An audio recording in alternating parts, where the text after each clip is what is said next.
जय हिंद दोस्तों। हम vision IAS test series number 16 को सॉल्व कर रहे हैं जो ज्योग्राफी विषय से संबंधित है। पीछे के दो वीडियो में हमने 1 से लेके 50 तक के क्वेश्चन को सॉल्व किया है। अब इस वीडियो में आगे के 25 क्वेश्चन को देखेंगे। तो चलिए क्वेश्चन नंबर 51 को देखते हैं। क्वेश्चन नंबर 51 में है, उपोष्ण उच्च वायुदाब पेटियों के संदर्भ में निम्नलिखित कथनों में से कौन सा सही नहीं है। पहला कथन, उच्च वायुदाब के इस क्षेत्र को अश्व अक्षांश भी कहा जाता है। ये कथन सही है। दूसरा कथन है, सतही पवनें इस क्षेत्र से बाहर की ओर अपसरित होती हैं। यह भी सही है। तीसरा कथन है, दोनों गोलार्धों में अधिकांश मरुस्थल इस पेटी के साथ पाए जाते हैं। यह भी कथन सही है। चौथा कथन है, यह एक ताप प्रेरित वायुदाब पेटी है। यह कथन गलत है। उपोष्ण उच्च वायुदाब पेटी का विस्तार दोनों गोलार्धों में 25 से 30 डिग्री अक्षांशों के बीच है। इस पेटी की उत्पत्ति पृथ्वी के घूर्णन और पवनों के अवतरण अर्थात गतिशील रूप से प्रेरित होने के कारण होता है। विषुवतीय निम्न वायुदाब पेटी और ध्रुवीय उच्च वायुदाब पेटी के विपरीत यह ताप प्रेरित वायुदाब पेटी नहीं है। इसलिए इसका सही उत्तर होगा विकल्प डी। नेक्स्ट क्वेश्चन, निम्नलिखित कथनों में से कौन सा महासागर में ताप प्रवणता का सर्वश्रेष्ठ वर्णन करता है। पहला कथन, यह महासागर की एक परत है जिसमें गहराई के बढ़ने के साथ लवणता में तेजी से कमी आती है। यह कथन गलत है। दूसरा कथन, यह महासागर की एक परत है जिसमें गहराई के घटने के साथ तापमान और लवणता में तेजी से वृद्धि होती है। यह भी कथन गलत है, इसमें कमी आती है। तीसरा कथन है, यह महासागर की एक परत है जिसमें नदियों द्वारा ताजे जल के निर्वहन के कारण तापमान और लवणता में तेजी से कमी आती है। यह भी कथन गलत है। और चौथा कथन है, यह महासागर की एक परत है जिसमें गहराई के बढ़ने के साथ तापमान में तेजी से कमी आती है। यह कथन सही है। किसी महासागर के जल में कुल आयतन का लगभग 90% प्रतिशत गहरे महासागर में ताप प्रवणता का नीचे पाया जाता है। इसलिए इसका सही उत्तर होगा विकल्प डी। नेक्स्ट क्वेश्चन देखते हैं। अंतर्राष्ट्रीय तिथि रेखा के संदर्भ में निम्नलिखित कथनों पर विचार कीजिए। पहला कथन है, यह एक सीधी काल्पनिक रेखा है जो प्रशांत महासागर से होकर गुजरती है। यह कथन गलत है। अंतर्राष्ट्रीय तिथि रेखा एक टेढ़ी मेढ़ी काल्पनिक रेखा है। यह मध्य प्रशांत में अंतर्राष्ट्रीय तिथि रेखा जो है वो 3 जगह से मुड़ी हुई है। अब आप कमेंट में बताइएगा वो कहाँ कहाँ मुड़ी हुई है। दूसरा कथन है, आईडीएल को पूर्व से पश्चिम की ओर पार करने वाले यात्री को एक दिन का लाभ होता है। यह भी कथन गलत है। अंतर्राष्ट्रीय तिथि रेखा को पूर्व से पश्चिम की ओर पार करने वाले यात्री को एक दिन की हानि होती है। इसी प्रकार अंतर्राष्ट्रीय तिथि रेखा को पश्चिम से पूर्व की ओर पार करते समय यात्री को एक दिन का लाभ होता है। उपयुक्त कथनों में से कौन सा कथन सही है। इसमें दोनों कथन गलत हैं। इसका सही उत्तर होगा विकल्प डी, ना तो 1 और ना ही 2। नेक्स्ट क्वेश्चन, हाल ही में केंद्र सरकार ने दमन गंगा पिंजल नदी जोड़ो परियोजना को अंतिम रूप दिया है। इस परियोजना के लिए प्रस्तावित नदियों के संदर्भ में निम्नलिखित कथनों पर विचार कीजिए। पहला कथन, दमन गंगा नदी पश्चिमी उत्तर प्रदेश से होकर प्रवाहित होती है। यह कथन गलत है। दमन गंगा नदी का उद्गम महाराष्ट्र राज्य के नासिक जिले में अंबेगांव के निकट सह्याद्री पहाड़ियों से होता है। अंबेगांव दिंगोरी तालुका में स्थित है। दूसरा कथन है, पिंजल नदी यमुना नदी की एक सहायक नदी है। यह भी कथन गलत है। पिंजल नदी महाराष्ट्र राज्य में प्रवाहित होने वाली बैतरणा नदी की एक सहायक नदी है। यह नदी बैतरणा नदी के दाहिने छोर पर आकर मिलती है।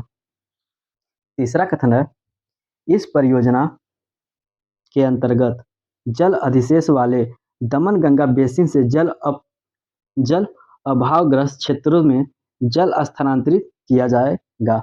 ये कथन सही हो जाता है। दमन गंगा पिंजल परियोजना के अंतर्गत जल अधिशेष वाले दमन गंगा बेसिन से जल अभावग्रस्त क्षेत्रों में जल स्थानांतरित करना प्रस्तावित है। इसके अंतर्गत दमन गंगा बेसिन में भूंगड़ और खारगीहित जलाशयों के अधिशेष जल को बैतरणी बेसिन में पिंजल नदी पर स्थित पिंजल बांध के माध्यम से मुंबई की ओर मुड़ने का प्रस्ताव है। उपरोक्त कथनों में से कौन सा कथन सही है? इसमें केवल तीसरा कथन सही है। इसका सही उत्तर होगा विकल्प डी। नेक्स्ट क्वेश्चन, नए स्थलों के शामिल होने के साथ तमिलनाडु में रामसर स्थलों की संख्या सबसे अधिक हो गई है। निम्नलिखित स्थलों में से कौन से तमिलनाडु राज्य में रामसर स्थलों की सूची में शामिल किए गए हैं? पहला, कुंथुन मूलम पक्षी अभयारण्य। दूसरा, बेम्बथूर आंध्र भूमि परिसर। तीसरा, बेंदाथगल पक्षी अभयारण्य। नीचे दिए गए कूट का प्रयोग कर सही उत्तर चुनिए। इसमें ये तीनों को शामिल किया गया है। कुंथुन पक्षी अभयारण्य यह मानव निर्मित आंध्र भूमि है जो 72.04 हेक्टेयर क्षेत्र में विस्तृत है। यह तमिलनाडु के तिरुनेवेली जिले के नानगुनेरी तालुका में स्थित है। और बेम्बनपुर आंध्र भूमि परिसर यह भी एक मानव निर्मित अंतर्देशीय तालाब है जो प्रायद्वीपीय भारत के सबसे दक्षिणी सिरे का निर्माण करती है। बेंदाथगल राष्ट्रीय अभयारण्य यह तमिलनाडु के ईरोड जिले में वंडागुमन वेल्लोर गांव में स्थित है। इसमें ये तीनों को शामिल किया गया है। इसका सही उत्तर होगा विकल्प डी 1, 2 और 3। नेक्स्ट क्वेश्चन,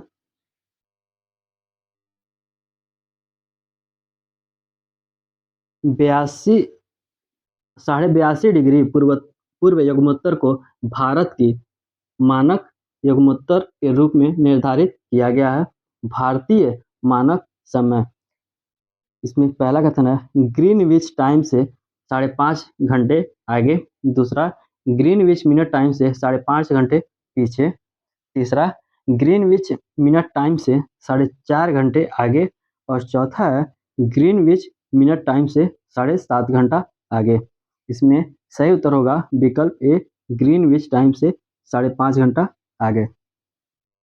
नेक्स्ट क्वेश्चन है, मृदा की भौगोलिक एवं रासायनिक विशेषताओं के संदर्भ में निम्नलिखित कथनों में से कौन सा कथन सही नहीं है?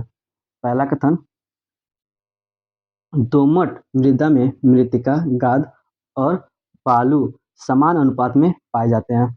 यह कथन सही है।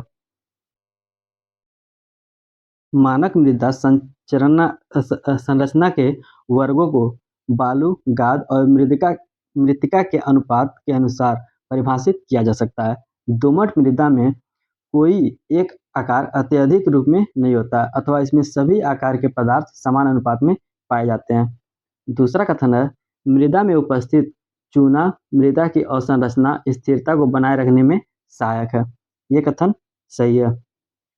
मृदा में उपस्थित चूना मृदा की अवसंरचना स्थिर को बनाए रखने में सहायक होती है। इसे मृदा की अम्लीयता अन्य तत्वों के सापेक्ष में मृदा में विनिमय हाइड्रोजन के अनुपात से संबंधित गुण है। तीसरा कथन है, मृदा की अम्लीयता उससे उपस्थित अन्य तत्वों के सापेक्ष विनिमय हाइड्रोजन के अनुपात से संबंधित गुण है। ये कथन सही है, जैसा मैंने अभी आप लोग को बताया। और चौथा कथन है, आर्द्र जलवायु में मृदा का धूसर या नीला रंग सुअप्रवाहित स्थिति को प्रदर्शित करती है। ये कथन गलत है। आर्द्र भूमि में मृदा का धूसर व नीला रंग खराब यानी अप्रवाहित स्थिति को प्रदर्शित करता है। इसमें कम लौह यौगिक उपस्थित होते हैं। इसका सही उत्तर होगा विकल्प डी। नेक्स्ट क्वेश्चन, भारत में जलोढ़ मृदाओं के संदर्भ में निम्नलिखित कथनों पर विचार कीजिए। पहला कथन, इसमें नाइट्रोजन की मात्रा कम लेकिन पोटास की मात्रा अधिक पाई जाती है। ये कथन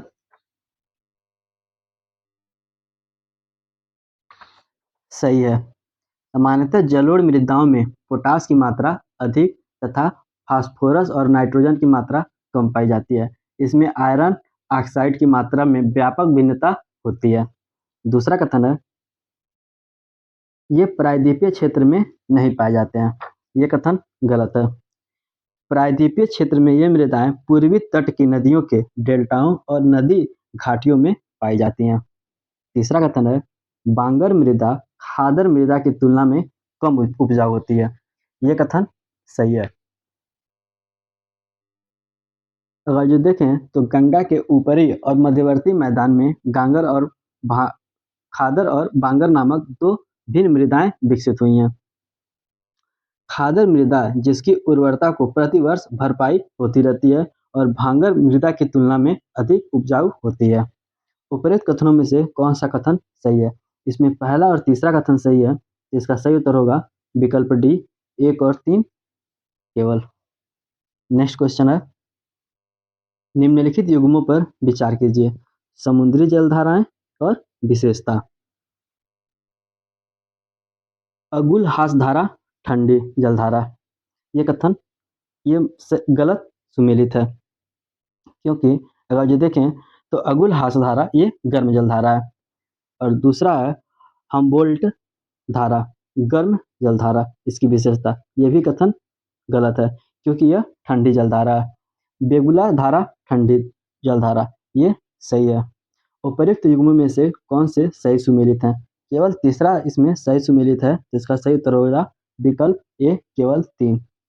नेक्स्ट क्वेश्चन, भारत में मानसूनी अवदाबों के संदर्भ में निम्नलिखित कथनों पर विचार कीजिए।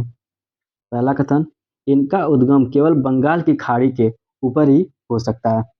यह कथन गलत है। मानसून के दौरान बनने वाले अवदाबों को मानसूनी अवदाब कहा जाता है। ये 2 या 3 निकटवर्ती समदाब रेखाओं पर के साथ निम्न दाब वाले क्षेत्र होते हैं, जो अधिकांशतः मानसूनी वर्षा का कारण बनते हैं। इनका उद्गम बंगाल की खाड़ी, भूमि या अरब सागर से हो सकता है। दूसरा कथन है, दक्षिण पश्चिमी मानसून के दौरान मौजूद उच्च ऊर्ध्वाधर पवन अपूरण के कारण मानसूनी अवदाब आमतौर पर तीव्र होते चक्रवाती तूफानों में परिवर्तित नहीं होते हैं। ये कथन सही है। इसमें अगर ये बात जाने तो मानसूनी पूर्व मौसम और मानसून के बाद जो इसमें मौसम में बनने वाले अवदाब तीव्र होकर चक्रवाती तूफानों में बदल जाते हैं, इसलिए यह कथन सही है। उपर्युक्त कथनों में से कौन सा कथन सही है? इसका सही उत्तर हो जाएगा विकल्प बी, केवल 2। नेक्स्ट क्वेश्चन है, मेंडेल जूलियन ऑसिलेशन के संदर्भ में निम्नलिखित कथनों पर विचार कीजिए। पहला, यह विषम वर्षा का एक भूमध्य रेखीय परिसंचरण पैटर्न है जो पूरी पृथ्वी पर पाया जाता है। यह कथन सही है। दूसरा कथन है, इसका प्रत्येक चक्र लगभग 30 से 60 दिनों तक का होता है। यह भी कथन सही है। इसे 30 से 60 दिनों के दोलन और 30 से 60 दिनों तक के लहर या अंतरा मौसमी दोलन के रूप में भी जाना जाता है। तीसरा कथन है, एमजेओ उष्णकटिबंधीय क्षेत्रों में अपने सक्रिय चरण के दौरान मानसूनी वर्षा के होने में महत्वपूर्ण भूमिका निभाता है। यह भी कथन सही है। उष्णकटिबंधीय क्षेत्रों में एमजेओ अपने सक्रिय चरण में लगातार चक्रवाती गतिविधियां उत्पन्न करता है और मानसून की शुरुआत करता है। इसके कारण 1 या 2 सप्ताह तक तीव्र वर्षा होती है, जैसा कि भारत में जून के महीने में देखा जाता है। उपर्युक्त कथनों में से कौन सा कथन सही है? इसमें तीनों कथन सही हैं। इसका सही उत्तर होगा विकल्प डी, 1, 2 और 3। नेक्स्ट क्वेश्चन, खगोल विज्ञान के संदर्भ में किस स्थान को भारत के प्रथम डार्क स्काई रिजर्व के रूप में नामित किया गया है? नैनीताल, हानले, शिमला और जैसलमेर। इसका सही उत्तर होगा विकल्प बी, हानले। विज्ञान और प्रौद्योगिकी विभाग ने लद्दाख के हानले में भारत का पहला डार्क स्काई रिजर्व स्थापित करने की घोषणा की है। अब जानिए ये क्या होता है। डार्क स्काई रिजर्व एक ऐसे स्थान को दिया गया नाम है जहां नीतियों के माध्यम से यह सुनिश्चित किया जाता है कि उस भूभाग या क्षेत्र में कृत्रिम प्रकाश कम से कम हो। नेक्स्ट क्वेश्चन है, महासागरीय अधस्थल के संदर्भ में निम्नलिखित युग्मों पर विचार कीजिए। एक तरफ लिखा हुआ है उच्चावच और दूसरी तरफ उसकी विशेषता। महाद्वीपीय शेल्फ महासागरों का सबसे उथला भाग, ये सही सुमेलित है। महाद्वीपीय शेल्फ यह प्रत्येक महाद्वीपीय का विस्तृत सीमांत है जो अपेक्षाकृत उथले समुद्रों तथा खाड़ियों से घिरा होता है। यह महासागर का सबसे उथला भाग है जिसकी औसतन ढाल 1 डिग्री या उससे भी कम होती है। आमतौर पर यह शेल्फ अत्यंत तीव्र ढाल पर समाप्त होता है जिसे शेल्फ अवकाश भी कहा जाता है। दूसरा है गंभीर महासागरीय मैदान, महासागर का सबसे गहरा भाग, यह गलत सुमेलित है। गंभीर सागरीय मैदान जो होता है वो महासागरीय बेसिन में मंद ढाल वाले क्षेत्र होते हैं। ये विश्व के सबसे समतल और सबसे चिकने क्षेत्र होते हैं। तीसरा कथन है प्रवाल द्वीप चपटे शिखर वाला समुद्री टीला, यह भी गलत सुमेलित है। ये उष्णकटिबंधीय महासागरों में पाए जाने वाले प्रवाल भित्तियों से युक्त निम्न आकार के द्वीप हैं जो कि गहरे अवनमन क्षेत्र के चारों ओर से घिरे होते हैं। उपर्युक्त युग्म में से कितने सही युग्म हैं? तो जैसा कि हम देख रहे हैं केवल एक ही युग्म सही है, इसका सही उत्तर होगा विकल्प ए, केवल एक युग्म। नेक्स्ट क्वेश्चन, भारत में नदी बहाव प्रवृत्तियों के संदर्भ में निम्नलिखित कथनों पर विचार कीजिए। पहला कथन, हिमालय नदी पूर्ववर्ती और अनुवर्ती अपवाह प्रतिरूप प्रदर्शित करती है, ये सही है। अगर जो प्रवाह के प्रकार में देखें तो हिमालय नदी पूर्ववर्ती व अनुवर्ती मैदानी भागों के वृक्षाकार में प्रतिरूप से बहती है। दूसरा कथन है हिमालय नदी अपने आधार तल पर पहुंच चुकी है जबकि प्रायद्वीपीय नदियां अभी भी सक्रिय हैं जो घाटियों को गहरा कर रही हैं, ये गलत है। क्योंकि अगर जो नदी की प्रकृति देखें इसकी विशेषता तो इसमें इसकी विशेषता है लंबा मार्ग, उबड़ खाबड़ पर्वतों से गुजरती है नदियां जो अभी शीर्ष अपर्दन व नदी अपहरण मैदानों में जल मार्ग बदलना तथा विसर्पण करना, ये इनकी विशेषता है जो इसमें इसके मतलब समझ खरे नहीं उतर रही है। उपरोक्त कथनों में से कौन सा सही है? इसमें केवल पहला विकल्प सही है तो इसका सही उत्तर हो जाएगा विकल्प ए, केवल 1। नेक्स्ट क्वेश्चन है, सिंधु नदी के संदर्भ में निम्नलिखित कथनों पर विचार कीजिए। पहला कथन, इसका उद्गम तिब्बत क्षेत्र में स्थित कैलाश पर्वत श्रेणी से होता है, यह कथन सही है। सिंधु नदी हिमालय से निकलने वाली भारत की सबसे पश्चिमी नदी है। इसका उद्गम तिब्बत क्षेत्र में कैलाश पर्वत श्रेणी में बोखरचू के निकट एक हिमनद होता है जहां से इसका उद्गम होता है। दूसरा कथन है सिंधु नदी द्रोणी भारत में कुल 5 राज्यों और 2 केंद्र शासित प्रदेशों से विस्तारित होती है, यह कथन गलत है। सिंधु नदी सिंधु नदी की बहुत सी सहायक नदियां हिमालय पर्वत से निकलती हैं, जिसमें श्योक भी है। अगर ये देखें तो ये इसका विस्तार कहाँ तक है, ये भारत में कुल 4 राज्यों और 3 केंद्र शासित प्रदेश को कवर करती है। वो 4 राज्य हैं पंजाब, राजस्थान, हरियाणा तथा जम्मू और कश्मीर, लद्दाख और एक चंडीगढ़ है। गिलगित द्रास और गुंजा दाईं ओर से मिलने वाली इसकी सहायक नदियां, यह कथन सही है। इसकी सहायक नदियों में ये द्रास गुंजा जो दाईं ओर से मिलती है। उपर्युक्त कथनों में से कौन सा कथन सही है? इसमें पहला और तीसरा कथन सही है, जिसका सही उत्तर होगा विकल्प बी, केवल 1 और 3। नेक्स्ट क्वेश्चन, भारतीय मानसून के संदर्भ में तिब्बतियन हवाई से संबंधित निम्नलिखित कथनों पर विचार कीजिए। पहला कथन, तिब्बतियन हाई मानसून अवधि के दौरान तिब्बत के पठार के ऊपर क्षोभ मंडल में स्थित एक उष्ण प्रति चक्रवात है, यह कथन सही है। प्रति चक्रवात के अंतर्गत उत्तरी गोलार्ध में पवनें दक्षिणावर्त दिशा घूमती हैं, इसमें हमेशा पवनें केंद्र से बाहर की ओर प्रवाहित होती हैं। दूसरा कथन है तिब्बतियन हाई के पश्चिम की ओर खिसकने से मानसून का विस्तार पाकिस्तान तक और चरम चरम मामलों में उत्तरी ईरान तक हो जाता है। यह भी कथन सही है। तिब्बतियन हाई कभी-कभी अपने सामान्य अवस्थिति से पश्चिम की ओर स्थानांतरित हो सकता है। ऐसी स्थिति में मानसून का विस्तार पश्चिम की ओर पाकिस्तान तक और चरम मामलों में उत्तरी ईरान तक हो सकता है। हालांकि तिब्बतियन हाई की इस तरफ पश्चिम की ओर स्थिति तिब्बत के पठार के तापन प्रभाव के कारण इसकी उत्पत्ति के विरुद्ध होगी। उपयुक्त कथनों में से कौन सा कथन सही है? इसमें दोनों कथन सही हैं। इसका सही उत्तर होगा विकल्प सी, 1 और 2 दोनों। नेक्स्ट क्वेश्चन है, भारत के संदर्भ में प्रायः सुर्खियों में रहने वाला पद बाजार आधारित आर्थिक प्रेषण तंत्र संबंधित है। विद्युत सुधारों से, सोशल मीडिया नियमन से, पूंजी बाजार सुधारों से और चौथा है सार्वजनिक वितरण प्रणाली सुधारों से।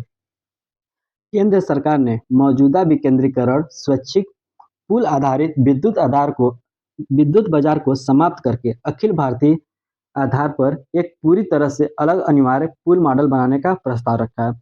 इसका नाम बाजार आधारित आर्थिक प्रेषण तंत्र है। केंद्रीय विद्युत मंत्रालय ने इस प्रस्ताव को लगभग 1400 बिलियन यूनिट बिजली की संपूर्ण वार्षिक विद्युत खपत को प्रेषित करने के लिए केंद्रीकृत शेड्यूलिंग की परिकल्पना की है। इसका सही उत्तर होगा विकल्प ए, विद्युत सुधारों से। नेक्स्ट क्वेश्चन, एक नदी के मार्ग के संदर्भ में निम्नलिखित कथनों पर विचार कीजिए। पहला कथन, नदी के मार्ग के किसी भी भाग को पृच्छिकाएं, झरने और जलप्रपात बना सकते हैं। यह कथन बिल्कुल सही है। अगर जो देखें पृच्छिकाएं, बड़ी पृच्छिकाएं जिसको झरने कहते हैं और जलप्रपात ये क्या होते हैं? ये नदियों के मार्ग के किसी भी भाग से हो सकती हैं, लेकिन ये नदियों के पर्वतीय मार्ग में सबसे अधिक होती हैं, क्योंकि वहाँ ढाल में परिवर्तन अधिक आकस्मिक और अधिक बार-बार होता है। दूसरा कथन है, किसी नदी का पुनर्जीवन तब होता है जब भूमि का अवतरण होता है या समुद्र के स्तर में वृद्धि होती है। यह भी कथन सही है। सॉरी, ये कथन गलत है, क्योंकि जब भूमि का उत्थान होता है तब समुद्र के जल स्तर में गिरावट होती है तथा जब जल धारा का प्रवाहन विपरीत दिशा में होता है तब इसमें ढाल अधिक तीव्र हो जाता है, जिससे सक्रिय निम्नवर्ती अर्थात नीचे की ओर कटाव पुनर्नियुक्त हो जाती है। इसलिए यह कथन गलत है। उपयुक्त कथनों में से कौन सा कथन सही है? इसमें केवल पहला कथन सही है। इसका सही उत्तर होगा विकल्प ए, केवल 1। नेक्स्ट क्वेश्चन, भूवैज्ञानिक काल मापक्रम के संदर्भ में प्रोटोजोइक, आर्कियन और एंडियन क्या है? महाकल्प, युग, कल्प और ईयान। अगर देखें तो इसका सही उत्तर होगा विकल्प डी, ईयान, क्योंकि एक ईयान भूकालक्रमिक काल की सबसे बड़ी इकाई होती है। अनौपचारिक रूप से 3 ईयान की परिभाषा अगर देखा जाए तो आर्कियन या आद्य महाकल्प, प्रोटोजोइक या प्रायजीव या फाइनोजोइक, एंडियन या अनौपचारिक है, लेकिन इसका प्रयोग सामान्य रूप से किया जाता है एक यान के रूप में। नेक्स्ट क्वेश्चन, हाल ही में लंपी त्वचा रोग भारत में 1 लाख से अधिक मवेशियों की मृत्यु हो गई है। इस संदर्भ में लंपी त्वचा रोग से संबंधित निम्नलिखित कथनों पर विचार कीजिए। पहला कथन, यह जीवाणुओं के कारण होता है। यह कथन गलत है, क्योंकि यह वायरस के कारण होता है। दूसरा कथन है, यह एक जूनेटिक रोग नहीं है। यह कथन सही है। यह जूनेटिक या पशुजन्य वायरस नहीं है, अर्थात यह रोग पशुओं से मनुष्य में नहीं फैलता है।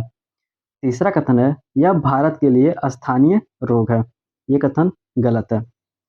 एफएओ के अनुसार वर्तमान में एसएलएसडी रोग अफ्रीका के कई देशों और पश्चिम एशिया के कुछ हिस्सों में स्थानीय रोग है। उपरोक्त कथनों में से कौन सा कथन सही है? इसमें केवल दूसरा कथन सही है, तो इसका सही उत्तर होगा विकल्प ए, केवल 2। नेक्स्ट क्वेश्चन, निम्नलिखित कथनों पर विचार कीजिए। पहला कथन, ध्रुवों पर अक्षांश की 1 डिग्री की रैखिक दूरी विषुवत वृत्त पर अक्षांश की 1 डिग्री की रैखिक दूरी की तुलना में कम होती है। ये कथन गलत है, क्योंकि अगर जो देखें तो पृथ्वी ध्रुवों पर थोड़ी चपटी है, इसलिए ध्रुवों पर अक्षांश की 1 डिग्री की रैखिक दूरी विषुवत वृत्त पर अक्षांश की 1 डिग्री की रैखिक दूरी की तुलना में थोड़ी अधिक होती है। दूसरा कथन है 23.5 डिग्री उत्तरी और 23.5 डिग्री दक्षिणी अक्षांश के आगे किसी भी अक्षांश पर दोपहर के समय सूर्य की किरणें कभी सीधी नहीं पड़ती हैं। यह कथन सही है। कर्क रेखा और मकर रेखा के आगे किसी भी अक्षांश पर दोपहर के समय सूर्य की किरणें कभी भी सिर के ठीक ऊपर नहीं होती हैं, अर्थात सीधी नहीं पड़ती हैं। ध्रुवों की ओर सूर्य की किरणें तिरछी होती हैं। इस प्रकार यह तापमान मध्यम रहता है, इसलिए इन्हें शीतोष्ण उष्णकटिबंधीय भी कहा जाता है। उपर्युक्त कथनों में से कौन सा कथन सही है? सिर्फ दूसरा कथन इसमें सही है। इसका सही उत्तर होगा विकल्प बी, केवल 2। नेक्स्ट क्वेश्चन, स्वास्थ्य में विज्ञान और प्रौद्योगिकी के संदर्भ में पोटेशियम आयोडाइड की गोलियों से संबंधित निम्नलिखित कथनों पर विचार कीजिए। पहला, ये विकिरण जोखिम के मामलों में आंशिक सुरक्षा प्रदान कर सकती है। ये कथन सही है। दूसरा कथन है, इनमें गैर रेडियोधर्मी पोटेशियम होता है जो विकिरण के अवशोषण को अवरुद्ध करने में मदद कर सकता है। यह कथन गलत है। पोटेशियम आयोडाइड की गोलियां या एंटी रेडिएशन पिल्स विकिरण जोखिमों के मामलों में आंशिक सुरक्षा प्रदान करने के लिए जानी जाती है। इसमें गैर रेडियोधर्मी आयोडीन होता है जो थायराइड ग्रंथि में रेडियोधर्मी आयोडीन के अवशोषण और संचयन को अवरुद्ध करने में मदद कर सकता है। इसलिए पहला कथन सही है और दूसरा गलत। उपर्युक्त कथनों में से कौन सा कथन सही है? इसमें सिर्फ पहला कथन सही है, तो इसका सही उत्तर होगा विकल्प ए, केवल 1। नेक्स्ट क्वेश्चन, निम्नलिखित में से कौन से कारक महासागरों की लवणता को प्रभावित करते हैं? अक्षांश, देशांतर, पवनें, महासागरीय धाराएं। इसमें देखें तो महासागरों की लवणता को प्रभावित करने में अक्षांश और पवनें, महासागरीय धाराएं, ये इसको प्रभावित करती हैं। तो इसका सही उत्तर होगा विकल्प बी, केवल 1, 3 और 4। नेक्स्ट क्वेश्चन देखते हैं। निम्नलिखित में से कौन सी वृक्ष प्रजातियां विशेष रूप से भारत में पर्णपाती वनों में पाई जाती हैं? साल, सागौन, रोजवुड, शीशम। इसमें नीचे दिए गए कूट का प्रयोग कर सही उत्तर चुनिए।